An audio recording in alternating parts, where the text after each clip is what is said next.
Hello everybody and welcome to another hobby cheating video, and today we're going to talk all about zenithal priming and undershading and unusual circumstances for said priming and undershading. So if you're a longtime fan of the channel, you know that I zenithal prime basically everything.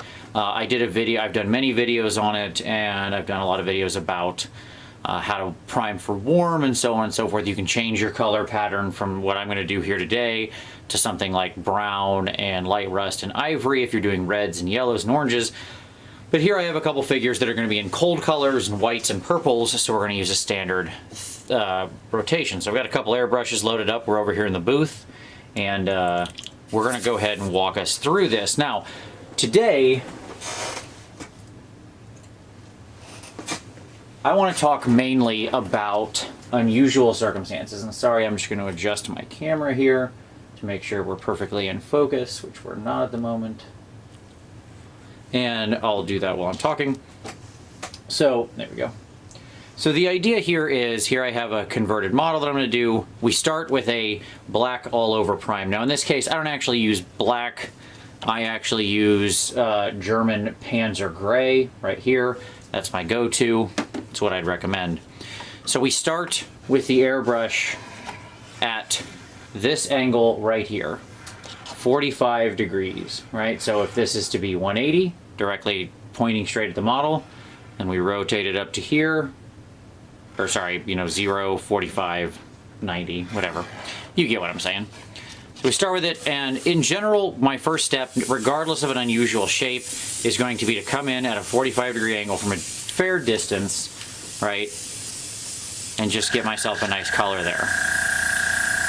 And what we're capturing with this is really kind of the ambient light of, the world, right? Light bounces off everything. If you're in a lit situation, even in a zenithal situation, light isn't coming down just from above. It's from other places too. Now, I also have this model right here, our little Seeker. Same thing with him. I've got the Seeker here to show you something else in just a moment. So the gray layer is generally easiest. Even on a creature like this, I don't really vary it. The difference is, with a creature like this, natural animals and things that have light underbellies, you generally want to come in and focus a little bit heavier gray on. And I'll show you how we're gonna handle creatures that are lighter on the bottom than on the top. I'll show you how we handle that in just a moment. Okay, so Seeker to the side, back to her. So we've got our kind of ambient light down. We've lit her up. You can see from below she's still quite shadowed, but when we look above, we got that. Now we switch over to our white. I had a second airbrush preloaded so you didn't have to watch me change.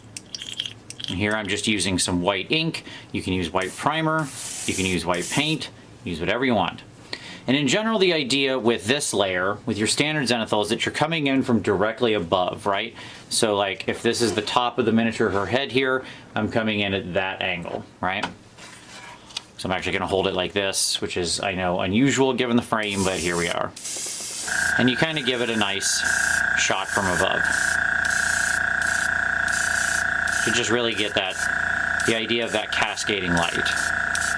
Now, the problem is that sometimes models will be shaped like this, where her face is recessed.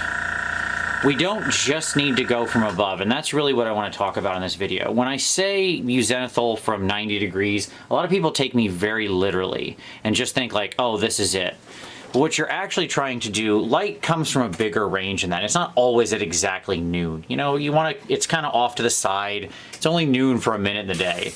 So we kind of pick an angle and we come in, and still from a high angled point. So instead of going directly above like this, I'm going more at an angle like that, okay? And I'm gonna kind of still work at a higher angle, but I'm gonna focus in on some areas. And so I'm gonna make sure I have like the tops of her arms well, her chest here, right? The tops of her scales, the tip of her tail, stuff like that. Get these little snake heads since they're little, all these sorts of things. Now, the other thing I'm going to do is I'm going to think about where do I want to undershade? Where are brighter colors going? This is another thing I think people often forget about. They just kind of go like, oh, well, I zenithal from above and I'll call it a day. We can still set ourselves up. For example, on this spear, I know I probably want to do some kind of non-metallic thing, and I know the top up here is going to be brighter, right? And I know the bottom down here is going to be brighter. So I'll just kind of get that. I know the tips of her hair are going to be very bright. So I'll go ahead and whiten those out, because that'll make my life easier later. I know the I know the top of this shield is going to reflect some extra light, because it's going to get bounced up by the ground. So I'll come up and put a little extra light there. I know this bottom of the shield here, on this side, like the way she's holding it, light with this top of the shield would be in shadow, and the bottom side here would be lit. So I'll go ahead and give that a little extra coat. Right? I know that I want the tip of her tail to come out and be bright, so I'll make sure I get both sides of that, because it's going to actually be colored. I know the snake heads are going to be bright. You get the idea here, right? Like, when you know the color scheme, you can work toward it. You can make your own life easier by coming in and laying down a slightly whiter coat, especially if you know there's going to be bright colors. Flesh tones, bright pinks, anything like that, right? If you've got a super bright yellow-green, if you're going to use yellow, make sure you turn those areas to be your brightest things. Don't just stop with the straight zenithal and call it a day. So what we get is a more overall light situation. I know the bottom of her cloth there is going to be lit, right? And that lets me really value sketch the kind of thing. Now I can go back in still and do some more work with like a brush or a dry brush or something like that. Now, when we come to a natural creature like this, where the belly is going to be lighter, I'm still going to start with a light touch from above. One of the keys when people ask me this, they're like, well, do I still shoot from above?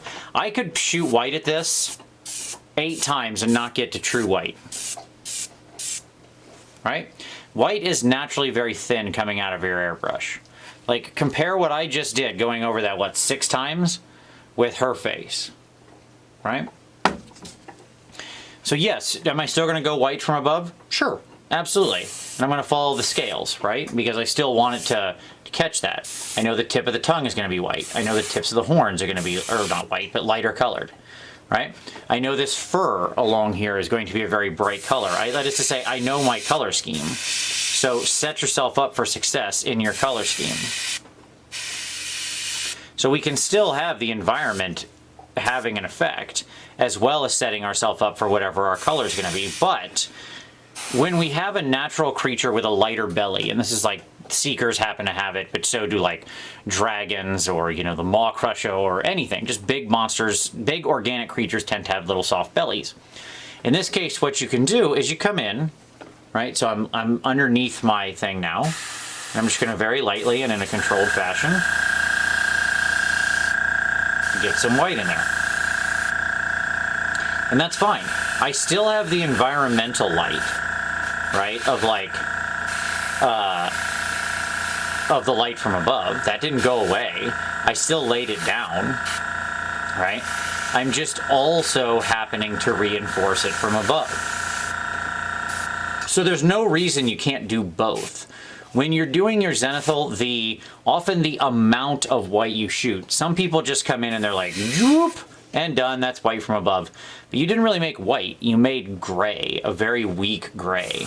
Because even going over that mid-tone gray, it takes a couple coats of white. Like, I shot underneath there pretty strongly, and you can see like in the center of the chest it's pretty white. But look how quickly that fades going up to the side, right? So you want to make sure that if you want something to be really bright, really white, like in this case their underbellies are just like stark white on this model. So in which case I'm actually going to go ahead and do that. Now you notice I'm still shooting from above on like the leg. See how I can still see the muscle pattern in that leg?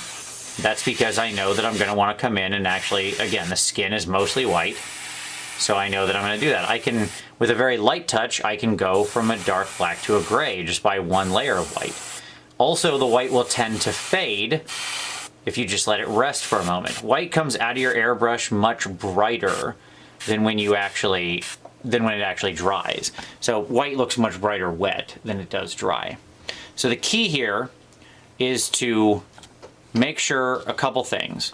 So when you're doing your zenithal, don't lock yourself into the 90, to the 90 degrees thought pattern. When you have unusual surfaces, you can deal with those early. When you have things you know are going to want to be lit, tackle them right on. Make sure you have your spots lit up and hot that you're going to want. Like her butt's kind of extended there. I want to get a little light on that side. Back side of her tail there, sure, right? So don't just think in terms of only from above. Think in terms of where else light is going to fall. When you're dealing with natural creatures and stuff like that, sure, you're going to still light from above, of course, but then you're going to really reinforce if you have a brighter belly. So even though I did some white from above, look at what's actually brighter. There's that from there, and there's that. The belly is still brighter. So when I apply color, even if I were to apply color to both of these, as long as it was a thin, transparent glaze, the top will still be darker than the bottom, and I'll get that natural variation of a creature. Okay? All right, so there you go. That's how you do the zenithal in unusual situations with natural bellies, and to go ahead, or natural underbellies, and getting your light properly sketched out. The gray is the easy part. You always do the gray at 45, kind of all over. It's ambient light. What you're doing when you're coming back in here is reinforcing where you're really saying the light is. So that's all there is to it. It's just that simple, folks. So that's our ultimate guide to zenithaling and zenithaling in unusual situations. And even with a tank, this still runs. But at any rate, if you like that, give it a like. Subscribe for additional hobby cheating in the future. We have new videos here every Saturday. If you have suggestions for future videos, feel free to drop those down below. But as always, I very much appreciate you watching this one, and we'll see you next time.